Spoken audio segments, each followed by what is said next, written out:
Sometimes you find something in a video game that makes you think, I don't think that was supposed to be in the game. This is why today we're diving into the 10 most unbelievable pieces of cut content that were found in video games. Daigaku Gurashi. Thanks Samari for submitting this discovery through Oddheader.com. Daigaku Gurashi is an anime social simulator released in 2022, where you play as a college student in the small town of Kimiyomori. Depending on how you play, you can have a completely normal college life attending classes, studying, and socializing with the other students. Or you can be an asshole and bully everyone, and see horrifying results. Fun. However, it appears the character's deteriorating mental health isn't the only dark thing lurking in Daigaku Gurashi. Players who explore the game world more can uncover the town's dark secrets. If you get up in the middle of the night and explore the town from midnight to 1 a.m., known as the witching hour in the game, the music and audio change to sound sinister, and the lights on some lampposts go out. Some players have also reported seeing eyes watching them at night. There's also the disappearance of the character Surian, who is rumored to have drowned in the water tower near the school. Supposedly, you can see Surian's ghost on extremely rare occasions by the water tower when playing as a bully, according to this image that's been shared on the wiki. Although in the comments of the page and on the game's Discord, no one has managed to get this to happen.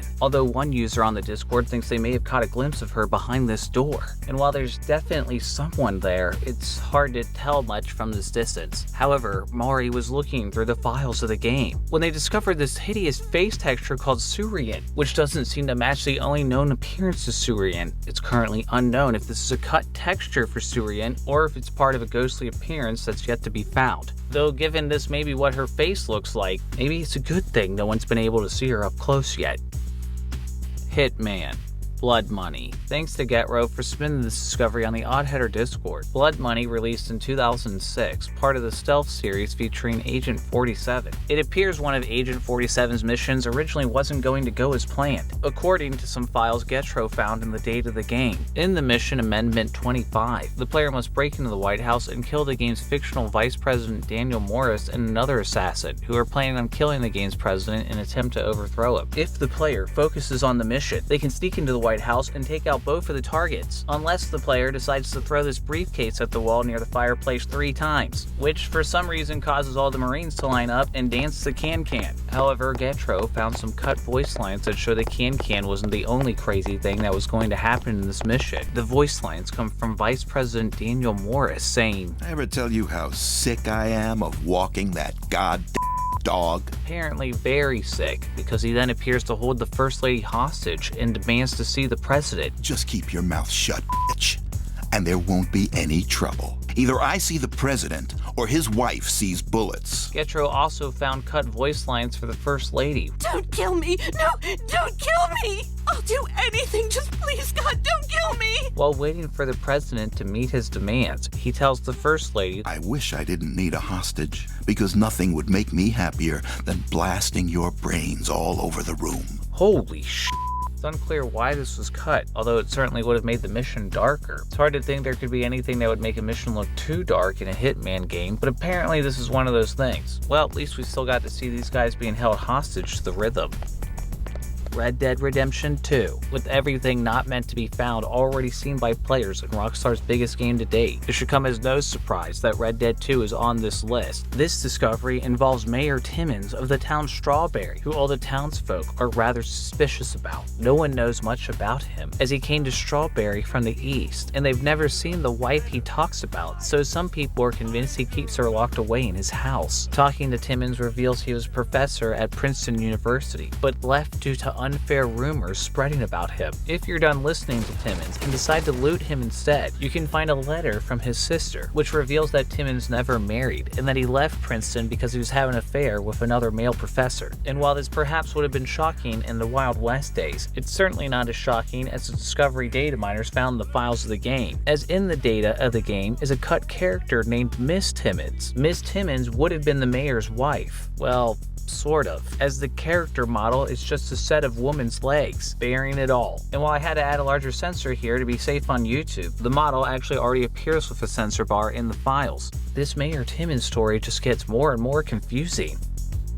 I have no mouth and I must scream. Thanks to Meme Time Siffrin/June for submitting this discovery on the Oddheader Discord. I Have No Mouth and I Must Scream is a point-and-click adventure game released for Windows and Mac in 1995. In the game, a rogue AI known as Am kills off all of humanity except for 5 people who he has kept alive to torture by putting them through VR simulations of their worst memories and fears. While it certainly wasn't a huge hit, I Have No Mouth is regarded as one of the darkest games of all time. However, some pre-release footage of the game suggests that the game was going to be even more shocking. While pre-release versions of the game are now considered lost media, the only remaining footage of this version can be seen in one episode of the TV show Games Master. The show aired in the UK from 92 to 98 and had a segment reviewing upcoming video games. The show's host briefly mentioned I Have No Mouth in the show's Gore special episode, where they talked about how up the game was and showed a few scenes that didn't make it into the final version of the game. The footage included a more graphic version of this meat locker scene, which was toned down in the final game. A scene with a sick puppy who is healed by feeding it a human heart from one of your friends you just killed. And this scene of one of the characters, don't tell me he's gonna eat that. Damn. Strangely, these deleted scenes were the only thing that Games Master talked about in their review of I Have No Mouth. If these were the scenes that were sent to the press to sell the game, I'm gonna guess that might have something to do with it not selling very well. Mega Man Legends. Thanks to Psyjinx for submitting this discovery through Oddheader.com. Mega Man Legends released in 1997, featuring the family-friendly world-saving robot. That is, unless you play the Japanese version of the game, where Mega Man acts like a huge.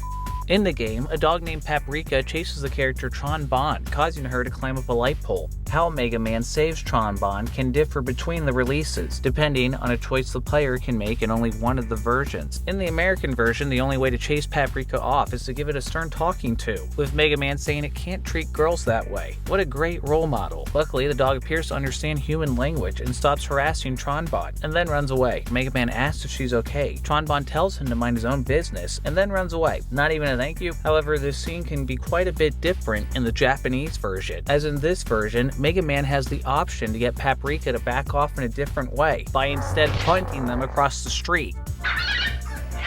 Doing it this way, Tron Bonne still doesn't thank you, though honestly here that's maybe a more appropriate reaction. Makes sense why this was cut out of the North American version, though I am left kind of confused why it's in the Japanese version in the first place. Is kicking a dog across the street considered acceptable behavior in Japan?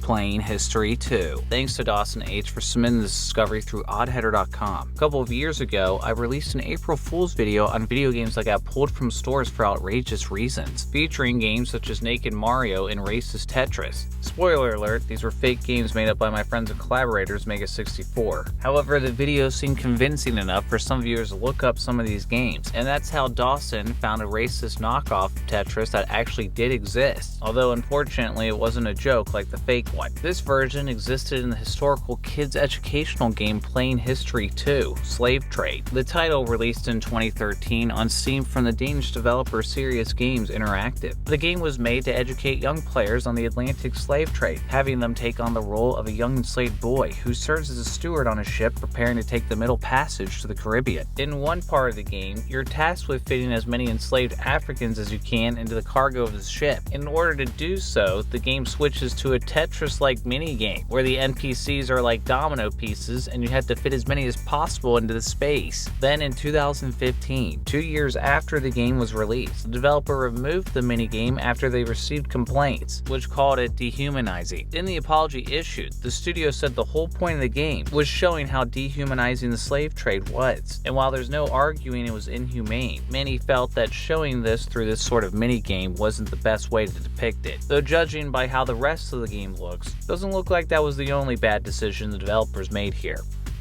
Twisted Metal. The first game in the classic series released in 1995, where drivers fight to the death in a demolition derby with their twistedly modified vehicles. The contest is run by the ominous character Calypso, who agrees to grant a wish to the last surviving driver left in the competition. The game normally ends with scrolling text revealing what each character wished for and how Calypso granted their wish, such as the serial killer clown Sweet Tooth, who wished for his best friend back, a paper bag he calls Harold, or Outlaw, who wishes for the Twisted Metal contest to never be held again, and gets sent to a world devoid of life, where he'll endlessly float around for eternity, or Yellow Jacket, who wishes to find out if his son is still alive, only to find out his son was Sweet Tooth, who he just killed, and is then filled with a sense of anguish and regret he never thought possible. Damn.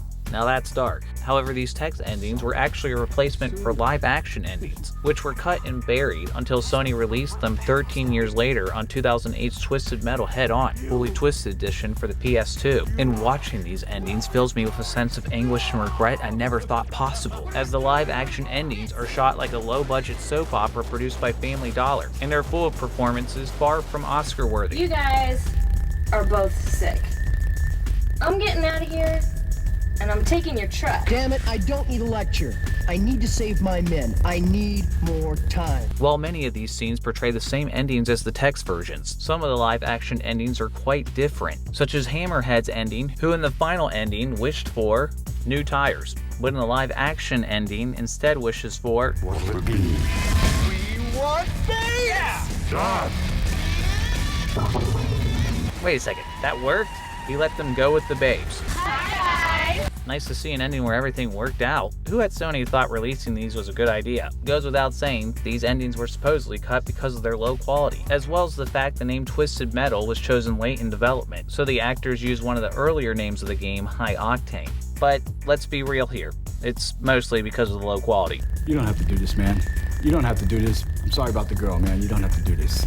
Marble Saga. Kororinpa. Thanks to BROHONKY for submitting this discovery on the Oddheader Discord. Marble Saga Kororinpa is a Wii game from 2009, which appears to be pretty kid-friendly and innocent, where you nearly step on a tiny ant named Anthony at the beginning of the game. And for some reason, in the ant world, this means you have to help him find a seed from a magic golden flower, and the only way to do this is by rolling marbles through a series of obstacle courses. It's a pretty typical Wii game that showcases the console's motion controls in order to move around the environments. However, BROHONKY found a discovery that doesn't look like anything else in the game, as in the files of the game is a strange garden gnome looking character with what looks like a hood over its face. Anything with a hood like that can't be up to anything good. This character doesn't appear anywhere in the final game as far as players know. Even stranger, it appears that the character could have even been decapitated. The mystery continues when you look in the files of the first game in the series, Marble Mania, as in the data, there's apparently an entire army of these creatures, who also appear on multiple test maps throughout the game. Perhaps the original premise for some reason involved decapitating an army of hooded creatures, as if that would make any sense. Not that the plot of this game makes any sense to begin with. Call of Duty Modern Warfare 2. In the 2009 version of Call of Duty Modern Warfare 2, data miners found an unsettling discovery that would have occurred in the mission of their own accord if you stood in a specific spot for an extended period of time. At one point in the mission, you're supposed to protect the Washington Monument civilian evac site. However, as YouTuber General Kid shows in this spot, you can hear on the radio that the battlefield needs more reinforcements. By standing still rather than going to complete the mission, you can hear the soldier on the radio giving updates as the situation grows more dire. Eventually, the radio dialogue stops when reinforcements are down by 80%, a seemingly small background detail. But after being given a tip, General Kid found there was more audio for the scene in the files of the game that doesn't appear in Modern Warfare 2. General Kid found the unused dialogue goes all the way down to 0% fortified. When this happened, it appears there's supposed to be a disturbing cut-fail ending, where every single civilian dies because you chose to just stand there, including women and children. Side is back ineffective! We're totally pinned down! They're coming in at any second now! Civilians taking a march to defend the evac site, but they're totally untrained! We're on the verge of being overrun! We need help now! While most Call of Duty battlefields appear to be cleared of civilians, this cut-fail ending actually has audio of civilians screaming. Enemies pounding rapidly in our position! We're hanging in by a thread here! Over! And the actor playing the desperate soldier on the radio really tries to sell how dire the situation is. Enemy troops are inside the evac site! We lost the cities! No! Honestly, I wouldn't be surprised if this was cut just because of this actor's incredibly over-the-top performance. Maybe that's why the only thing changed in the remaster was the voice actor. Grand Theft Auto San Andreas. Thanks to Petco 2001 and Apprehensive Funny 520 for submitting this discovery on the Oddheader Discord and Reddit. San Andreas landed Rockstar in some hot water for the infamous hot coffee incident, which actually got the game re-rated to adults only and pulled from stores. This happened because modders found a way to hack into the house when CJ visits the ladies for some hot coffee and sees some content never normally seen in the game. And with coffee as hot as that, it may be surprising to hear there was even more spicy cut content hiding in San Andreas that no one was ever supposed to see. This strange cut content would have appeared in the mission OG Loke. In this mission, the game picks up OG Loke from prison, who says he needs to kill Freddy for stealing his rap lyrics. At Freddy's house, Freddy tells Loke he doesn't need his scrawny ass anymore because he has plenty of muchachas on the outside, implying Freddy and Loke shared a little more than rap lyrics, and Loke now wants to kill him to keep this a secret. Freddy tells Loke, "You got the wrong idea, man. That was just a prison thing. And You dropped the soap, sugar." before fleeing out the back door on a motorcycle. The group then chases Freddy, who taunts Loke catcalling him and making fun of his butt, I thought you were king, coupon. leading him to eventually yell "he's broken my heart" at his goons before getting killed in a shootout. After he's killed, CJ asks Loke if he was lonely in prison, saying, "I like a nice mustache myself." However, data miners made a discovery that would have left no room for interpretation as to Loke and Freddy's relationship, as in the files of the game, there are 2 unused images, which thanks to scripting found in the definitive edition, we now know would have appeared as a quick flash when the gang first meets with Loke and during the scene at Freddy's house. One image is a hand picking up some soap, and the other image is this, implying the relationship in prison wasn't consensual. While Rockstar may have been trying to keep the details of the relationship more ambiguous, these cut images appear to confirm what players had suspected all along. Seeing these images, we now know Freddy definitely got what he deserved. Damn, this makes hot coffee look like chilled latte. If you enjoyed this video, please subscribe, and if you know of any other cut content in video games that you'd like to see me cover, submit through Oddheader.com, come join the Discord, or even send me a shout out through Twitter or Reddit. Shout out to Aaron Johnston, Angel the Fox, Ash Photography, Bitwith27, Black EV50, Chad Biscuit, Eddie Talkspin the Bleach Primid, Flex, Jailbreak, Isaac Murillo, Kieran Bolton, Nat XD, Nova Vega, The Meatly, Phoenix157, Rackman22, Riley S, Robert Eisen, Select, Subrock, and Terrence Stock for their Patreon support. Stay tuned.